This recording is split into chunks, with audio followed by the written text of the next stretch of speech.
Bonjour à toutes, bonjour à tous et bienvenue sur Radio Fringale pour un nouveau numéro de notre rubrique La Triple Couronne. Le triple C cette semaine, une triple couronne spéciale Tour de France.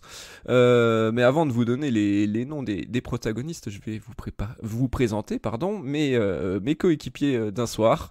C'est la première fois qu'on fait ce trio, messieurs, donc je suis très, très honoré de vous avoir à mes côtés ce soir. Honneur aux plus anciens dans l'émission, j'entends. Salut Raph, comment vas-tu ? Salut Adri, ça gaze à mort, hein, tout va très très bien. Je suis pour l'instant déjà très content de faire cette émission avec vous deux, parce que c'est la première fois qu'on le fait ensemble.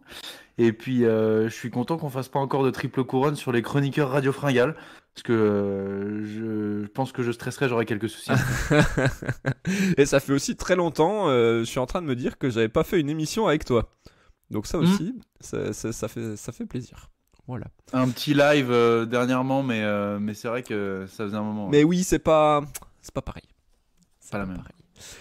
Et donc, Raph, pour nous accompagner ce soir, Titien, qui a une présence assez remarquable de régularité. Salut Titien, comment est-ce que tu vas ?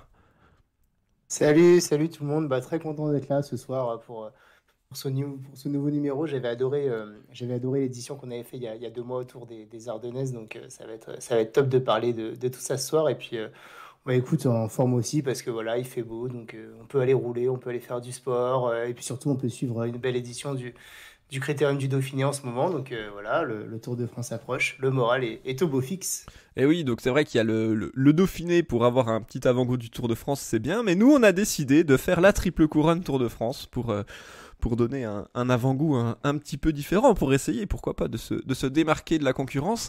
Alors avant de vous représenter le concept de la triple couronne et de vous parler de l'émission de ce soir, un petit mot à tout le monde, déjà pour vous remercier des nombreuses écoutes, des retours qu'on a sur chaque émission, et également ceux qui nous écoutent, qui sont pas encore abonnés, n'hésitez pas à le faire, ça nous soutient et ça nous fait beaucoup de bien, ça nous motive, et également n'hésitez pas à parler du podcast autour de vous pour nous aider à grandir et aider la chaîne à grandir, pardon, et voilà, donc vous retrouverez également dans la description le lien vers l'association Radio Fringale.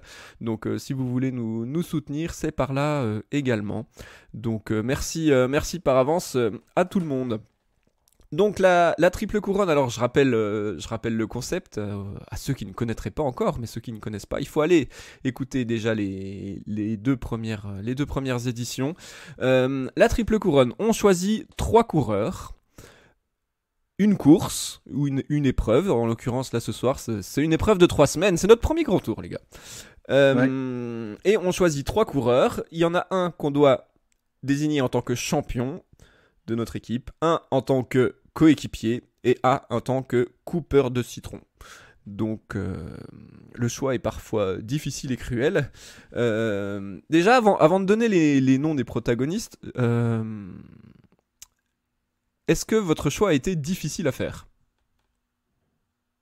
Ah bah ouais, complètement. En fait, quand tu vas dire les noms, tout le monde va s'en rendre compte, mais c'est comme quand on avait fait sur le Tour des Flandres, c'est super dur de nommer un coupeur de citron de Stacabila, enfin, ça fait mal au cœur, quoi.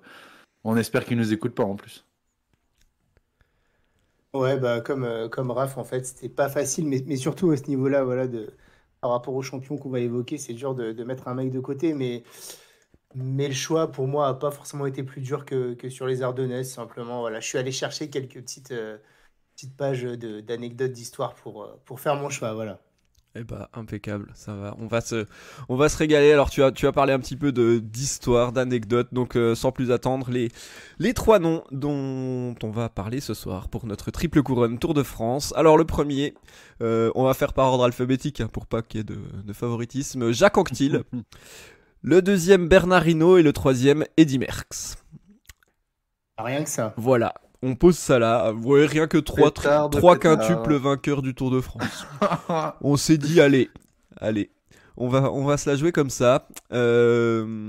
Et également d'époques alors différentes, ils sont succédés, ils se sont croisés, donc ça aussi c'est un petit peu voilà c'est pas les mêmes générations, mais on n'est pas hyper éloigné non plus, comme si on avait pris un de nos contemporains. Je crois qu'Hinault et Anquetil n'ont jamais couru le Tour de France la même année. Hein. Ah non. Et puis même, Non. même Hinault, il a Aucune jamais couru le course. Tour de France en même temps que Merckx. Mais disons que Ouais, leurs c'est carrières vrai. se sont croisées parce que Merckx il termine sa carrière en 78 et Hinault il la commence en 75. Mais Ouais, Hinault et Merckx, je savais qu'ils s'étaient croisés, Et mais c'était. Anquetil et Merckx se sont croisés aussi. et Anquetil et Merckx se sont les croisés, dernières ouais, c'est années ça. d'Anquetil, ouais. Ah ouais, par contre. Parce qu'Anquetil il finit en 69 et puis Merckx est professionnel depuis l'année 1965. Donc et puis c'est à chaque fois un petit peu sur le même profil quoi. Le plus ancien était vraiment en fin de carrière, il marchait plus tellement et puis c'est comme si ça avait un petit peu Ouais. lancé son successeur. Donc les gars qui ont gagné le Tour de France entre temps étaient bien inspirés parce qu'ils ont quand même pas laissé grand chose. Bon alors sans plus attendre on va rentrer direct dans le dur. Messieurs, votre champion. Vas-y, Raph.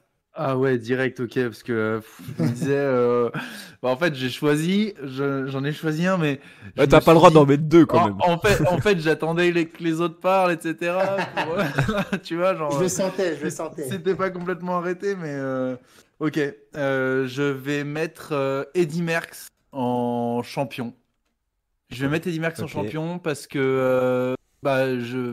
y en a un qui en équipier, je dirais qui c'est après. Parce que Merckx, ça reste le cannibale, ça reste un mec qui était exceptionnel sur tous les terrains, que ce soit les courses très long cours, de plus de 250 km. Sa première grande victoire, il me semble que c'est un Milan-San Remo d'ailleurs. Il était assez bon au sprint, puisque sur ce Milan-San Remo là, je crois qu'il bat un peloton de 11 coureurs. Donc quand même un truc assez sérieux. Il marchait extrêmement bien sur les contre-la-montre. Il a chopé, on ne sait plus combien de fois, le maillot leader de la montagne. Il marchait très très bien partout et il avait surtout ce mental de champion que aujourd'hui on retrouve un peu chez Pogacar ou chez Remco Evenepoel, qu'on appelle aussi pour Pogacar Poganibal et pour Remco Evenepoel le petit cannibale. Donc c'est aussi ce mental de champion là qui m'a fait le mettre champion. Bien. Premier argument entendu. Titien, est-ce que tu es sur la même longueur d'onde? Est-ce que toi aussi tu vois Eddy Merckx en tant que champion? Ah, ouais, moi, je vais suivre mon camarade et effectivement, j'ai choisi Eddy Merckx en champion pour tous les arguments un peu qu'a cité Raph. Et puis voilà, enfin, Eddy Merckx, c'est le plus grand coureur de l'histoire du vélo. En fait, c'est le mec il a marqué l'histoire du cyclisme. Et si vraiment on doit donner un nom, malgré le fait que ces deux comparses dont on va parler ce soir soient des énormes champions aussi, Merckx, je pense que c'est encore au-dessus, même si on se concentre sur le Tour de France. Il n'a pas gagné plus de Tour de France, mais à chaque fois, c'était avec des dizaines de minutes d'avance sur ses concurrents. Donc voilà. Il a régné finalement sans partage sur son époque. Et je pense a eu un peu moins de coups durs que ces deux adversaires du soir. Et un autre truc aussi, c'est que voilà, je regardais un peu à l'époque, il y avait Tour d'Espagne, puis Tour d'Italie, puis Tour de France, si je dis pas de Ouais, bêtises, c'est ça. peut-être un autre ordre. C'était en Ouais, avril voilà. la Vuelta. Ouais. Et en fait, quand tu regardes, lui, c'est le seul un peu qui chaque année arrivait à enchaîner la victoire d'étape sur le Giro, puis la victoire d'étape sur le Tour de France, en fait. Euh, donc ça montrait que finalement, voilà, il avait une endurance et une capacité de récupération hors norme. Et voilà, il n'y a aucun coureur qui a ce palmarès aujourd'hui, qui a ce nombre de victoires également sur le Tour de France. C'est important pour moi. C'est ce qui a fait qu'il s'est démarqué aussi, c'est voilà, le nombre de victoires d'étape. Donc quantitativement et qualitativement, j'ai trouvé son palmarès sur le Tour, et même au-delà, supérieur à celui de ses deux adversaires. Ok, merci. Bon les gars, moi aussi, hein, j'ai choisi Eddy Merckx. Voilà, donc on va tous être d'accord pour le coup. Donc ouais, un petit peu dans la même idée que vous. Moi, je trouve que contrairement à alors Anquetil et Hinault ont dominé, mais Merckx il a quand même été hyper dominateur. Il a vraiment écrasé le Tour Et de 69 à 74, il est imbattable sur les grands tours quand même. Il fait le choix de pas venir au Tour de France 73 parce qu'il y avait eu un petit peu des histoires, des menaces. Et en fait, il était un peu mal aimé parce qu'il gagnait trop. Et les Français, ils aimaient pas beaucoup ça, les supporters français. Quand c'était Hinault et quand c'était Anquetil avant, ça dérangeait un peu moins. Mais ouais, c'est cette façon d'écraser la concurrence. Alors après, on saura jamais le Tour de France 71 quand Ocaña est largement en tête, Ouais. et puis que finalement Il tombe dans Manté, ouais. chute, il chute dans une descente, il abandonne le maillot jaune sur le dos alors qu'il avait une belle avance, et là peut-être que le grand Eddy aurait été renversé, mais en tout cas c'est pas ce qui s'est passé. Et ouais, c'est cette capacité à remporter un nombre incalculable d'étapes, à ramener, je crois que c'est en 1969 où il ramène les 3 maillots sur enfin c'était pas les Champs-Élysées à l'époque, Ouais. mais à Paris, maillot jaune, maillot vert, maillot à pois. C'est cette domination, il a finalement été battu en 75 et en 77 aussi, mais en 77 il était déjà quand même en fin de carrière, mais en 75 il est battu par un Bernard Thévenet assez extraordinaire sur l'étape de Pralou, où il lui prend le maillot jaune et où il domine la fin du tour. Mais sinon, en fait, Merckx, c'est un sans faute, c'est le cannibale qui écrasait vraiment la concurrence. Donc je suis bien d'accord avec vous, même si moi j'avais quand même hésité, parce que cette façon de dominer, d'écraser, puis ce caractère de champion, on le retrouve aussi chez Bernard Hinault. Mais je pense qu'on va parler très rapidement du blaireau peut-être. Bah écoute, tu vois, moi, Bernard Hinault, j'y ai vraiment pensé en tant que champion, et Ouais. je l'ai pas mis au dernier moment. Du coup, j'ai choisi devant vous, j'ai choisi Merckx. Mais s'il n'y avait pas eu à choisir d'équipier, par exemple, si il y avait juste fallu choisir un champion avec exactement la même équipe derrière, pour l'un et Ouais. pour l'autre, Ouais. et ben j'aurais pu choisir Hinault quand même, Ok, parce intéressant. que Alors pourquoi? parce que en fait Hinault et Merckx n'ont pas du tout gagné les mêmes Tours de France. Mhm. Merckx a couru avant Hinault. Les Tours de France étaient déjà un poil plus longs à l'époque. C'était des Tours de France où il y avait encore énormément de contre-la-montre. Hinault, il y en avait aussi beaucoup, mais c'était vraiment sur la pente descendante. Et on arrive aujourd'hui à des Tours de France où le contre-la-montre est beaucoup moins important, où il y en a beaucoup moins, à l'image de cette année. Et je pense que un de ces trois-là, sur un Tour de France d'aujourd'hui, j'aurais plus tendance à choisir Hinault, tu vois. Où je me dis qu'il aurait quand même plus les compétences pour aller remporter un Tour de France d'aujourd'hui, où le peloton est beaucoup plus fort aujourd'hui, où c'est des efforts bien plus courts déjà, parce que les étapes sont plus courtes, donc plus fractionnées. C'est pas les mêmes qualités qu'on demande à un champion. Et j'ai l'impression, la sensation, peut-être que je me trompe, mais j'ai quand même la sensation que Bernard Hinault aurait fait un meilleur coureur d'aujourd'hui qu'Eddy Merckx, qui est lié intrinsèquement à leur époque de course en fait. Hein, mais Bon, je suis pas tout à Ouais. fait d'accord avec toi sur les chronos, parce que ils avaient quand même, là je regarde, hein, sur le Tour de France 82, il y a 4 chronos individuels, un chrono par équipe. Sur le Tour de France 84, on est à 3 chronos individuels, dont un de 67 km et un de 51. Je- Alors peut-être que il y avait aussi des chronos peut-être plus longs, mais ça on reste quand même dans des proportions importantes. Mais je te laisse la parole, Titien. Du coup, t'as pas. Ouais, alors moi je sais pas si le Tour de France d'aujourd'hui lui aurait plus convenu ou pas. Tout ce que je sais, c'est qu'effectivement, moi j'ai pu hésiter avec Bernard Hinault, parce que Hinault c'est vraiment un champion, mais c'est un champion au-delà on va dire du résultat brut. C'est une gueule, c'est quelqu'un qui, voilà, qui avait énormément de caractère, qui avait un sacré style sur le vélo, et voilà, pour tout ça, il a fait lever les foules, et parce qu'il est français aussi. Donc moi j'ai pas mal hésité. Enfin voilà, je pense qu'aujourd'hui, si on doit citer deux grands champions cyclistes, on cite peut-être les deux. Après, moi, il y a deux choses qui m'ont fait vraiment pencher la balance définitivement, au-delà de tout ce que j'ai dit sur Merckx.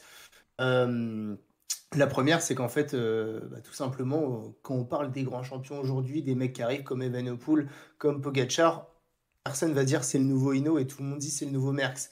Et vraiment, dans cette, en fait, dans cette culture du vélo, Merckx, c'est le Mm. stade ultime, c'est le coureur ultime. Et rien que pour ça, en fait, pour moi, il était forcément le champion number one. Même si on se concentrait sur le Tour de France, ça change pas grand-chose. C'est le numéro un.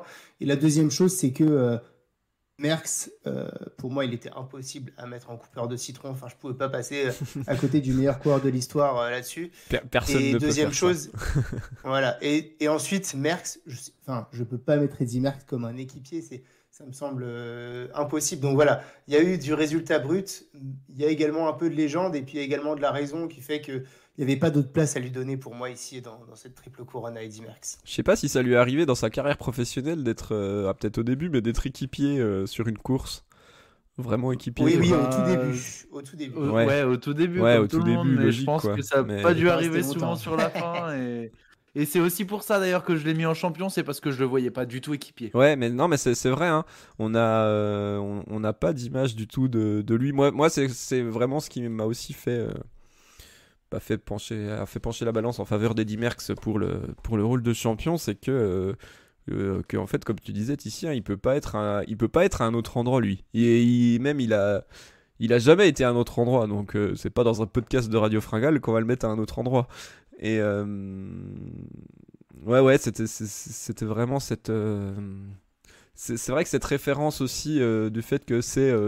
Quand on dit le nouveau Merckx, ça veut dire beaucoup. Quand on dit le nouveau Hinault, déjà il est forcément français en fait. C'est ça.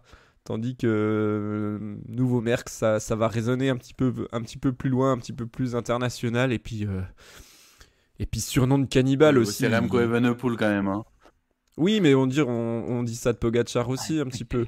Quand on cherche Oui, c'est vrai. des comparaisons, c'est aussi c'est avec Merckx. On parle pas de Hinault à ce moment-là. Euh, mais C'est vrai. aussi à cause de son palmarès beaucoup plus complet sur les autres courses. Voilà, mais ouais. Après, on va rester sur le Tour de France pour ce soir. Mais voilà, c'est Laura, tout ce qui peut dégager. Et puis des années et des années encore après, on fait référence à lui. Euh, Est-ce qu'on passe à l'équipier? Allez. Allez. Allez. Et bah du coup, Titien, cette fois, à toi l'honneur de nous dire qui as-tu choisi en tant que coéquipier dans cette triple couronne Tour de France? Et bah, en fait, en échangeant, je me rends compte que c'était difficile, mais que finalement, maintenant, mon choix il me paraît très logique. Et en équipier, j'ai sélectionné Bernard Hinault. Pourquoi Bernard Hinault? Ça En va fait, pas lui plaire hein, à Bernard, hein, s'il nous écoute. ouais, ça va pas trop lui plaire, mais il fallait bien ensuite faire un choix. Et voilà, on est dans le top du top de l'histoire du cyclisme là. Donc, et en fait, voilà, bah, une raison très simple, c'est que c'est le seul, en fait, pour moi, qui a vraiment été à un moment de sa carrière. En fait, on est des immenses champions. Donc, être équipier, c'est pas du tout dans leur ADN et c'est pas du tout ce qui résume leur carrière. Ils l'ont quasi jamais été. Mais s'il faut aller en chercher un qui l'a déjà été et qui l'a été plutôt d'une bonne manière, bah pour moi, c'est Bernard Hinault. Alors, je parlerai de Jacques Anquetil après, du coup, parce que vous avez bien compris, du coup, quel rôle il aura dans mon classement. Mais Bernard Hinault l'a déjà été en fin de carrière. On peut penser à cette année 86 où justement il a été l'équipier de Greg LeMond qui a remporté le Tour et voilà, il s'est mué, mais par la force des choses à son service. Mais il a également été équipier de Hansen, notamment, je crois, sur un Tour de Suisse et une Vuelta dans sa dernière année. Donc voilà, il a eu ce rôle. Il s'est déjà mis au service d'équipiers dans son équipe, enfin d'équipiers qui est du coup qui était devenu ses leaders et c'est vraiment le seul que j'ai pu mettre à cette place, même si c'est pas du tout lui rendre hommage et c'est difficile, mais voilà, c'est quelqu'un qui m'a prouvé que dans une équipe, il pouvait à un moment se savoir que s'il n'était pas assez en forme, se mettre au service des autres. C'est pour ça que j'ai sélectionné Bernard Hinault à ce rôle d'équipier. Ok, merci. Raph, est-ce que tu es du même avis? Bah oui, oui, oui, je suis du même avis. En fait, c'est même le premier truc que je savais au fond de moi-même en faisant cette triple couronne, c'est que bah, il y en avait aucun des deux autres qui pouvait être coéquipier en fait. Enfin, et c'est le seul qui a réussi à se transformer en coéquipier au cours de sa carrière et à remercier aussi Greg LeMond pour tout ce qu'il avait fait pour lui pendant le tour 85, pardon. Quand en 86 il se mue en équipier modèle, qu'il l'accompagne jusqu'au bout. Je sais pas combien finit Bernard Hinault, il finit deuxième en 86. Deuxième. Ouais. Voilà, donc il finit deuxième avec une énorme performance de son équipe La Vie Claire et c'est pour ça que je ne vois que lui pour être équipier. Les deux autres auraient peut-être trop d'orgueil pour ça. Oh oui. Même Eddy Merckx qui était sur la pente descendante, quand il perd en 75 contre Bernard Thévenet, il fait deuxième, il est pas loin, il a une défaillance dans Pralou, ok. Enfin, en 77, il finit 6e ou 8e. Enfin, il était déjà à la ramasse sur le Tour d'Italie. Et il aurait pu le dire aussi. Et voilà, je gagnerai pas. Je me mets en équipier. Mais non, il a quand même. Enfin voilà, ça restait l'immense champion que c'est. Et il a eu cet orgueil-là. Donc franchement, c'est presque en fait une place d'honneur pour Bernard Hinault, pour moi, de figurer équipier ce soir. Ouais, et puis Hinault, il a fini sa carrière au top. Contrairement aux deux autres aussi. Moi aussi, les gars, j'ai choisi Bernard Hinault en tant qu'équipier. Alors, je serais pas aussi... j'ai pas un avis aussi tranché sur la question, et c'est ce qui m'a fait beaucoup hésiter, parce que ce Tour 86, quand même, vous êtes sympa quand vous dites qu'il s'est mué en équipier. Parce que je pense degré que... de force. Ouais, degré de force. La force des choses. Alors c'est sûr que si on écoute les interviews, Hinault il va dire bah oui j'ai fait exprès, parce qu'il faut savoir quand même pour ceux qui sont pas au courant que donc au début du Tour 86, sachant que Lemon en 85 aide Hinault à gagner le Tour. Et Lemon était quand même plus fort en montagne, notamment sur le Tour de France 85. Hinault a gagné son 5e tour et le deal c'est bah voilà, l'année prochaine je t'aide à gagner le tour, et voilà, sachant que La Vie Claire c'était Bernard Tapie, c'était le business, vouloir exporter le cyclisme aux États-Unis pour faire du business grâce à un vainqueur du Tour de France américain. Donc ça c'est aussi des choses qui ont fait que Lemon devait entre guillemets gagner le Tour de France 86. Et en fait, qu'est-ce qui se passe alors, je sais plus, c'est en première semaine, je crois. Hinault, il va se mettre dans une petite échappée sur une étape de plat, et il commence à faire un petit peu le trouble fête comme ça. Alors, on peut voir le coup tactique qui s'enchaîne, mais première étape de montagne, qu'est-ce qu'il fait ? Il attaque avec un de ses équipiers, je crois que c'est Jean-François Bernard, et puis il y avait d'autres coureurs. Et en fait, en montagne, Jean-François Bernard, il fait péter tout le monde, et puis Hinault, il va prendre le maillot jaune, et les Lemon, son leader, en théorie, est à 5 minutes au général. Première étape de montagne. C'est ça, ouais. Donc ça pose un petit peu le cadre. Et donc on a vu équipier plus réglo, j'ai envie de dire. Et par la suite, le lendemain, je crois que c'est le lendemain, Hinault, qu'est-ce qu'il fait ? Grosse enflammade, ouais. Ouais, voilà, il fait une descente du Tourmalet de dingue, sachant qu'il reste derrière Aspin, Persourde, et puis la montée finale vers Superbannière. Donc il se lance dans un périple de fou, sachant qu'il a le maillot jaune sur le dos, de l'avance, et en fait il explose complet dans la dernière montée, et là Lemon reprend presque tout son retard à ce moment-là. Donc les cartes sont un petit peu rejouées, et là l'argument de Bernard Hinault est de dire bah oui, c'est ça mon rôle d'équipier, ça a été de faire travailler les adversaires, et puis si j'avais voulu gagner le tour, je serais resté dans les roues, et puis j'aurais pas cherché à attaquer. Ouais. Voilà, et puis belle description, bravo. Ouais. Ça y est. ouais, J'espère vraiment qu'il nous écoute pas, bah sinon on l'invitera à redonner sa version des faits. On verra dans les commentaires ce qui se dit, s'il n'y a pas comme pour le cacher de Bernard Hinault. Ouais, voilà, c'est ça, qui puisse nous dire un petit mot.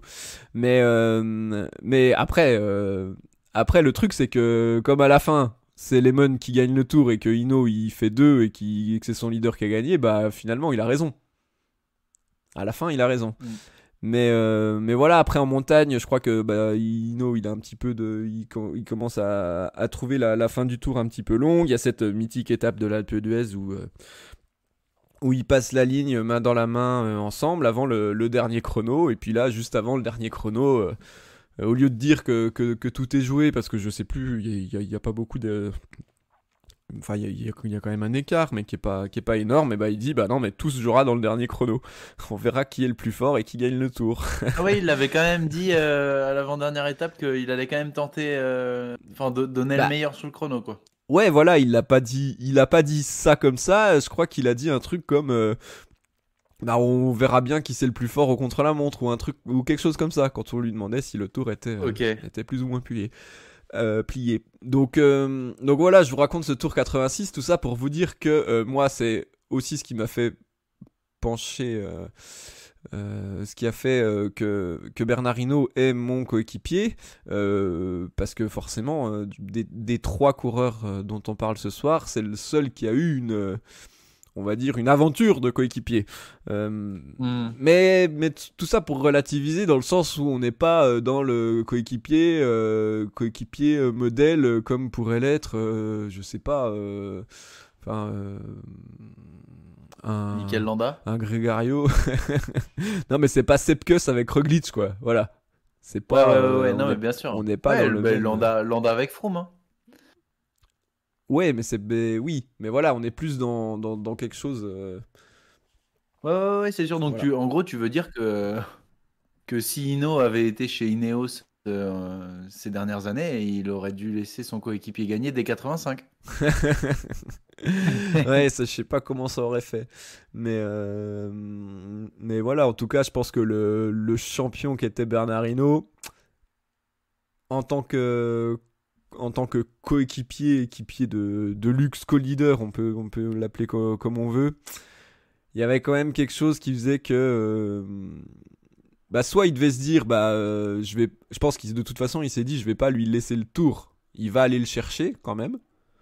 Un tour ça se donne pas, ça s'offre pas, ça va se gagner, chose que Lemon a très bien fait, et puis il était très très costaud, hein, mais ouais, je pense qu'il y a quelque chose au fond de Dino, voilà, cet éventuel record de 6 tours, mais bon, ça c'est ce qui est assez surtout aujourd'hui où en fait cette époque des grands vainqueurs aux multiples Tours de France est un peu révolue, où chaque année ou chaque 2 ans t'as une nouvelle pépite qui sort, un nouveau mec qui est capable d'aller te tirer dans les pattes. Enfin voilà, je vois pas qui aujourd'hui peut aller chercher 5 victoires du Tour de France, quoi. Donc effectivement, on sait pas, on a en plus tendance à s'enflammer à chaque fois qu'il y a un nouveau vainqueur qui est assez jeune, quoi. Enfin, on s'est tous enflammés sur Bernal. Là, on s'enflamme tous sur Pogacar. Après, je pense quand même que Pogacar, il est assez exceptionnel. On s'est enflammé sur Pogacar, mais il y a Vingegaard qui est arrivé comme ça à 26 ans. Oui, voilà. Fermer nos caquets. On sait pas dans 2 ans qui arrivera. T'as Remco qui arrive dans la place. Enfin, voilà, t'as des trucs comme ça qui se passent aussi. Godu. le futur Hinault, du coup. C'est ça. En tant que ouais. Si c'est déjà Thévenet, ça sera fantastique. Je sais pas s'il a la même capacité de rouleur quand même. Alors après ce qu'on a vu aujourd'hui, pas sûr. Voilà. Aujourd'hui, c'est le contre-la-montre du Critérium. Voilà, oui, pour remettre les choses dans leur contexte. Donc voilà mon avis sur Bernard Hinault. Ouais, t'as raison, et ça montre quand même vraiment que c'est là que ces mecs sont hors normes, quoi. C'est vraiment, s'ils deviennent équipiers, c'est par la force des choses et pas autrement. Ouais, c'était vraiment c'est pas possible. Un concours on va dire un concours de circonstances, et puis ouais, c'est en fait ce qui est incroyable aussi, c'est que il y a jamais quelqu'un qui a été équipier ou comme ça et qu'il sera comme ça, je pense, sur une course. C'est voilà, et puis on dit qu'il a été équipier parce qu'au final il gagne pas, mais et puis ce qui est génial, c'est que lui, Bernard Hinault, il dit attendez, si j'étais équipier parce que c'est lui qui gagne le Tour de France. Donc du coup voilà, j'ai fait le taf. Et ça moi ça me plaît parce que je trouve ça assez génial. Il a inventé une façon d'être coéquipier d'un vainqueur du Tour, Hinault. C'est très bernarinesque hein, comme façon de voir les choses, mais de toute façon, enfin, il inonde le monde du cyclisme de sa personnalité à chaque fois qu'il prend la parole, hein. De toute façon, qu'on soit d'accord avec lui ou pas, à chaque fois qu'il y a une interview de lui, on va tous l'écouter parce qu'on veut savoir ce qu'il a dit, que ce soit des conneries ou pas, hein, mais voilà, enfin, c'est quand même un caractère particulier, quoi. Eh oui. Je sais pas si Merckx en Belgique a la même posture. Est-ce qu'il est consulté comme ça par les médias? Est-ce qu'il a un peu, pas la sainte parole, mais est-ce que c'est encore la référence du cyclisme, même pour le cyclisme actuel, auquel on demande son avis sur tout? Oui, quand même, parce qu'il y a ce palmarès, il y a cette étiquette de plus grand coureur du monde qui fait que quand il va dire quelque chose, il va le dire. Après, j'ai l'impression que ces dernières années, il est moins présent que peut l'être un Bernard Hinault qui régulièrement revient dire que les Français savent pas s'entraîner, et puis deux, trois trucs comme ça Ouais, voilà, qui c'est sont à ça assez que je faisais marrants. allusion. Mais du coup, j'ai l'impression. Merck, c'est peut-être un petit peu plus mesuré, on va dire, dans ses propos. Après, enfin voilà, j'avoue que je surveille pas Ouais. chaque déclat d'Eddy Merckx, mais Quand Van Aert, là, il a laissé la victoire à la oui, porte sur Gand oui, Wevelgem, il a ouvert sa bouche quand même. ouais, Il était pas oui, content, oui, hein. ça c'est vrai. Il a dit que c'était pas respectueux de la course et que toute victoire était bonne à prendre.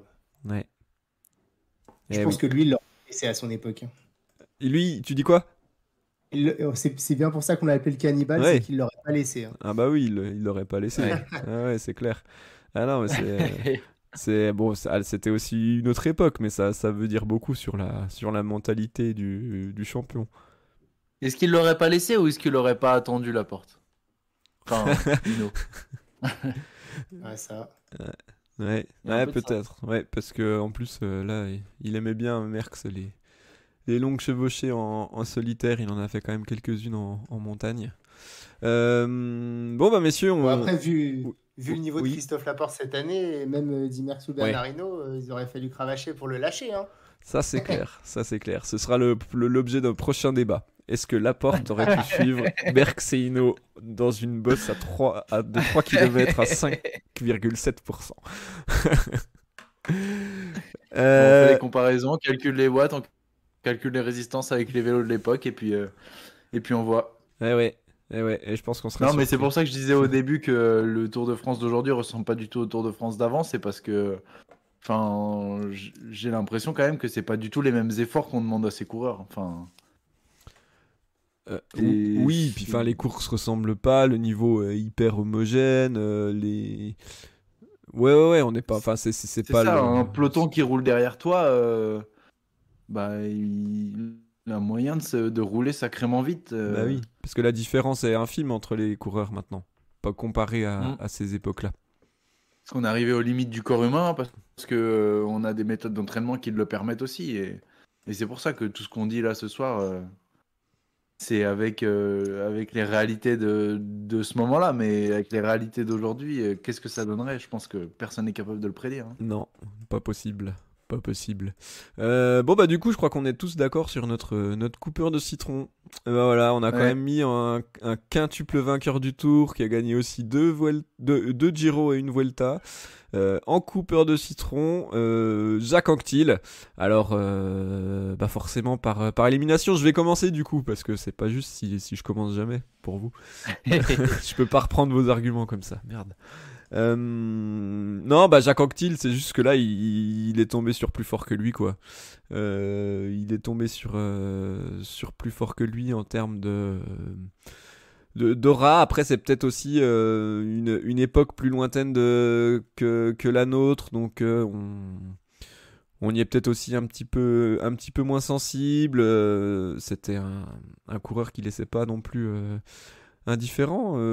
Jacques Anquetil, il y avait quand même une France coupée en deux à cette époque-là, hein, la France d'Anquetil et la France de Poulidor. Ouais. Et je pense que c'est aussi ce qui fait que Anquetil a peut-être moins cette comment dire C'est pas cette reconnaissance, mais ce succès que peut avoir Bernard Hinault. Il a aussi un palmarès un peu moins complet, notamment sur les classiques, bien qu'il y a quand même un beau Liège-Bastogne-Liège. Mais voilà, Anquetil, c'était le sacré rouleur, maître Jacques. Mais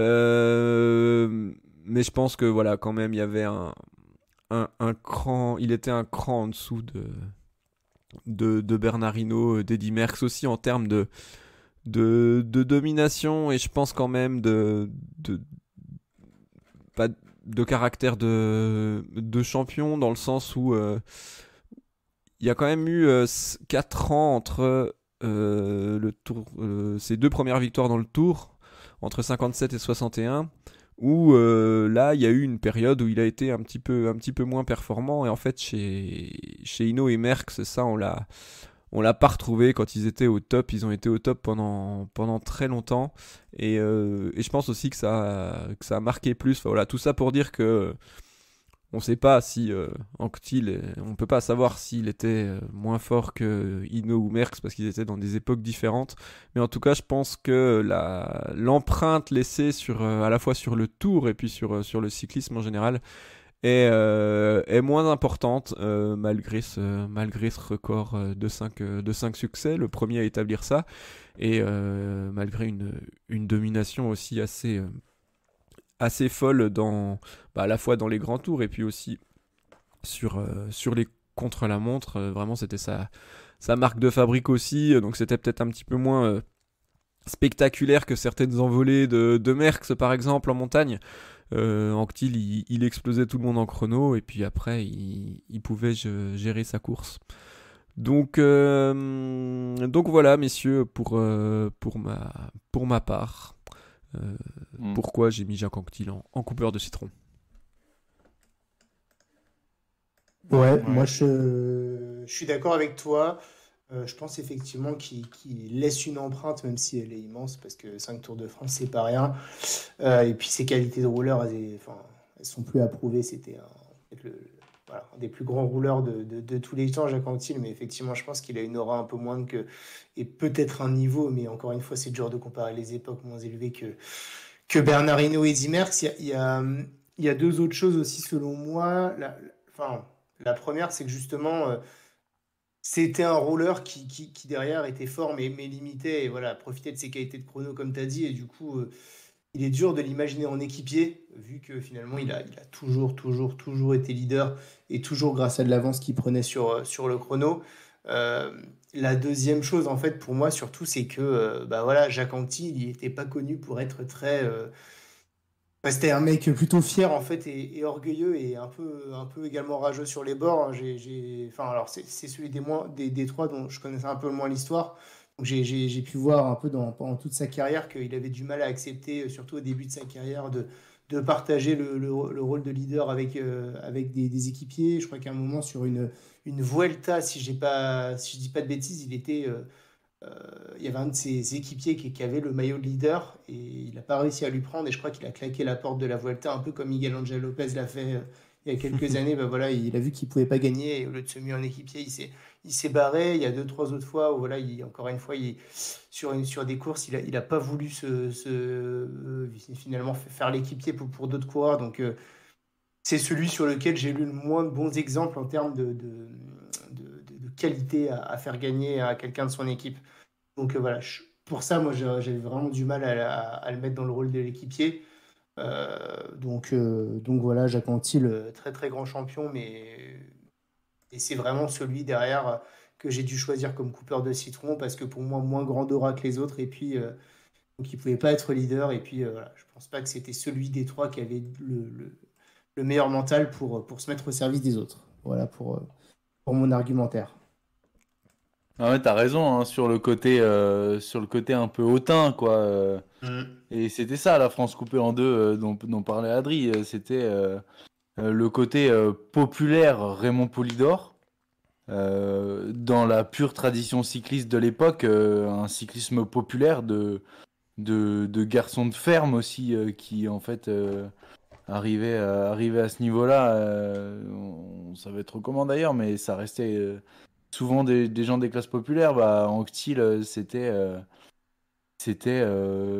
un gars de la haute, c'était un bien-né.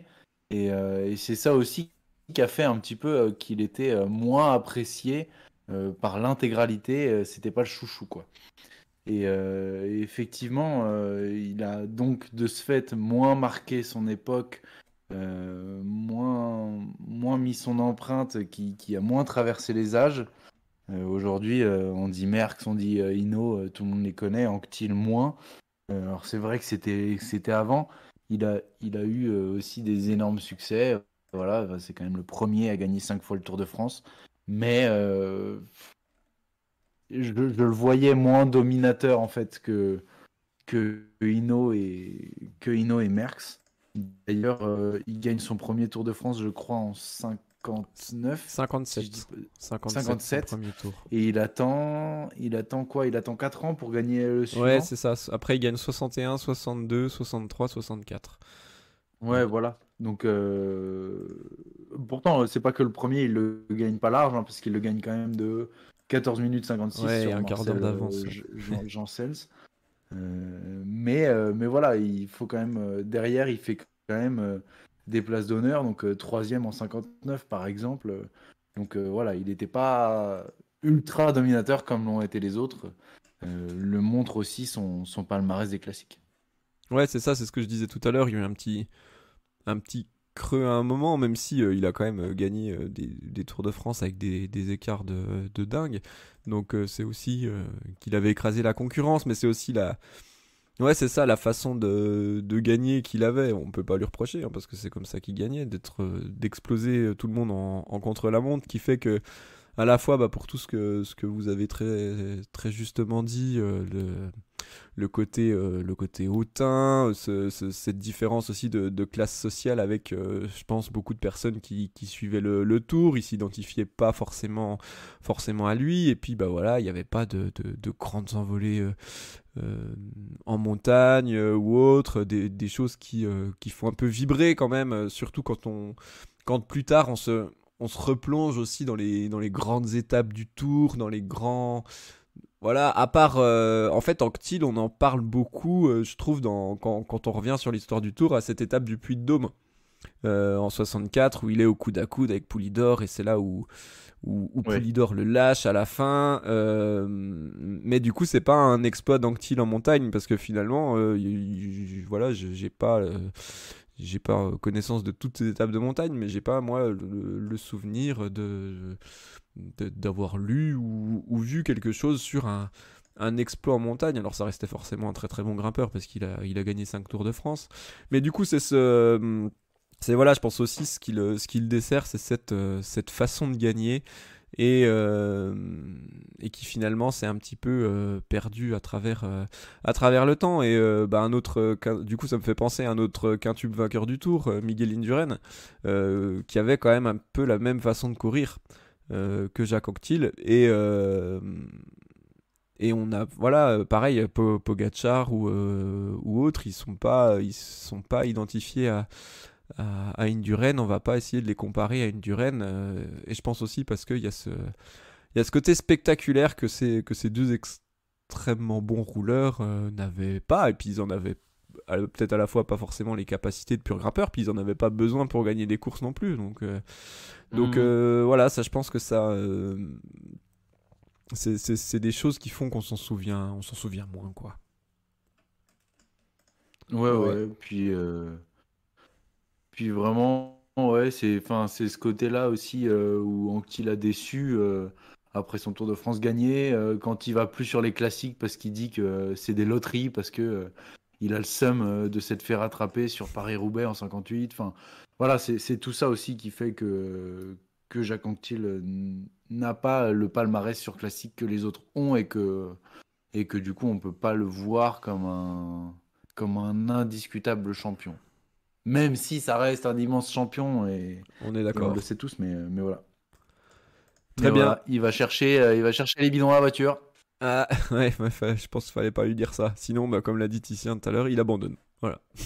Ouais, c'est ça. Ouais, bah c'est ça en fait. J'ai retrouvé, c'était en la Vuelta 1962 En fait, son Ah équipe, ils oui. avaient embauché Rudy Ah oui, il était avec pour être Altig qui gagne. complémentaire, Ouais. mais plutôt pour les classiques. Et finalement, Altig, il est venu en équipé sur la Vuelta. Et en fait, Antil, il n'a jamais pu le battre. Et à la veille de l'arrivée, il s'est dit, bon, bah, je vais finir deuxième, bah, j'accepte pas ça. Oui, Donc, parce je qu'il me retire. il l'a battu au chrono. Je crois que c'était un Ouais, chrono c'est qui ça, avait, je c'est sais ça. pas, 90 bornes ou un truc comme ça. Il le bat de 3 fois rien. Et puis je me demande si c'est pas là où il. Une seconde. Ah oui, bah voilà, ouais, vraiment 3 fois rien. Une seconde. Et puis, oui, exact. Donc Et voilà, du ça coup, il montre a quand pas même apprécié. que le bonhomme, il n'était pas prêt pour être équipier, quoi. Ouais, c'est clair. C'est clair. Bon, bah. Et puis c'est vrai qu'il gagnait essentiellement ses victoires sur contre-la-montre, hein, quand même, Anquetil. Ah bah c'était ça, hein, c'était la machine à rouler et à écraser ses adversaires. Et puis bah les contre-la-montre, il faisait quand même un paquet de kilomètres aussi. Donc il pouvait faire des sacrées différences sur les petits grimpeurs qui les reprenaient jamais en haute montagne.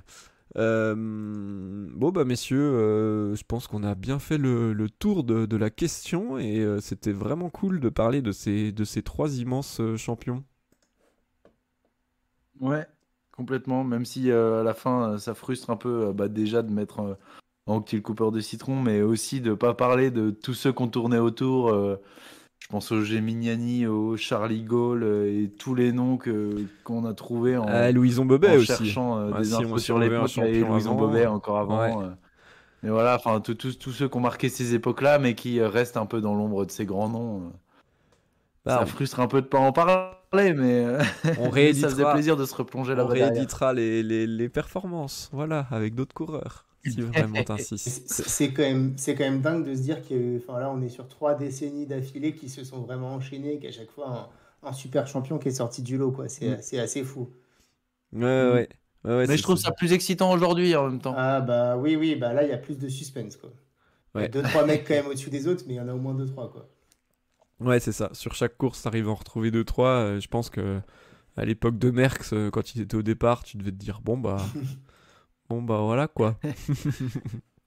Non, sauf Thévenet, Sauf le Thévenet. seul à l'avoir battu sur le Tour de France. C'est vrai. Ouais, à lui avoir pris le maillot. 2 fois. Ouais.